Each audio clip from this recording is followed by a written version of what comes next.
Je vois souvent les golfeurs finir leur élan en perte d'équilibre. Je peux vous dire que c'est pratiquement impossible de faire un bon contact de balle puissant si au moment de l'impact, vous êtes en déséquilibre.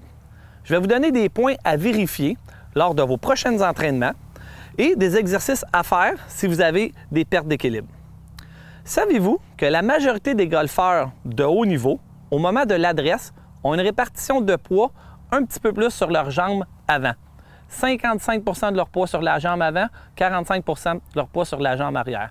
Et la répartition de poids orteil-talon, sensiblement au milieu, donc sur la plante des pieds. Pour savoir si votre répartition de poids orteil-talon est correcte, voici ce que vous pouvez faire. Vous allez avoir besoin de 2 bâtons que vous allez positionner au sol et embarquer dessus. Placez vos 2 tiges au sol et embarquez dessus sur la plante de vos pieds. Vérifiez si vous êtes en perte d'équilibre, soit trop de poids sur vos orteils ou trop de poids sur vos talons. Voici un exercice pour essayer de corriger ça. Si vous êtes en perte d'équilibre au moment de l'adresse, vous allez avoir besoin d'une nouille de piscine. Embarquez dessus et essayez de garder l'équilibre. Vous pouvez servir de votre sac comme appui. Ensuite, essayez de le faire sans aide. Et finalement, faites-le en faisant des rotations du haut du corps. Vous allez ainsi renforcer vos muscles stabilisateurs et les muscles de vos jambes.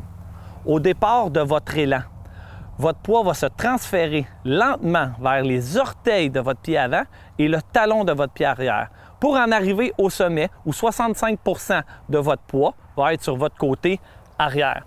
Mais faites attention, il est important de ne pas faire un déplacement latéral pour aller mettre votre poids sur le pied arrière.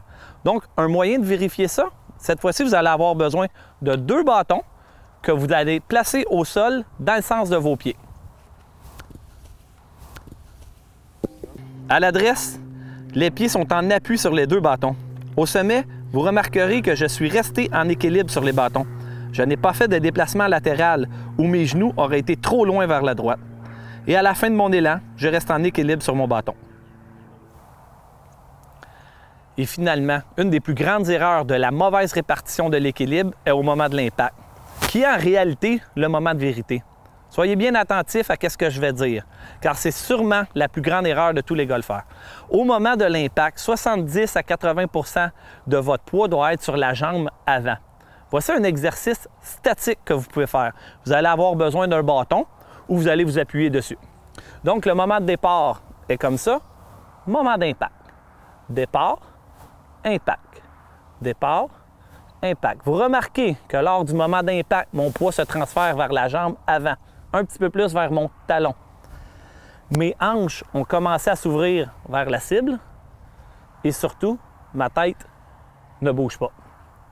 Pour un exercice un peu plus dynamique, je vous conseille de prendre un fer numéro 9 et faire l'exercice suivant. Tenez-vous simplement sur votre jambe avant. Faites des demi-élans à 60 % de puissance. Apprenez à tourner autour de votre côté gauche. Vous remarquerez que je touche le sol toujours à la même place. Et finalement, essayez avec quelques balles. C'est sûrement un des meilleurs exercices au golf pour apprendre à faire un bon contact avec la balle tout en restant en équilibre sur sa jambe avant. Donc, la répartition de votre poids et l'équilibre sont souvent des aspects négligés de votre élan de golf. Sans ces 2 facteurs, il est impossible de faire des bons contacts de balle et frapper avec régularité, ce que tous les golfeurs recherchent. Mettez en pratique ces quelques notions et vous allez vous apercevoir que votre qualité de frappe de balle va devenir bien meilleure. Amusez-vous bien et bon golf!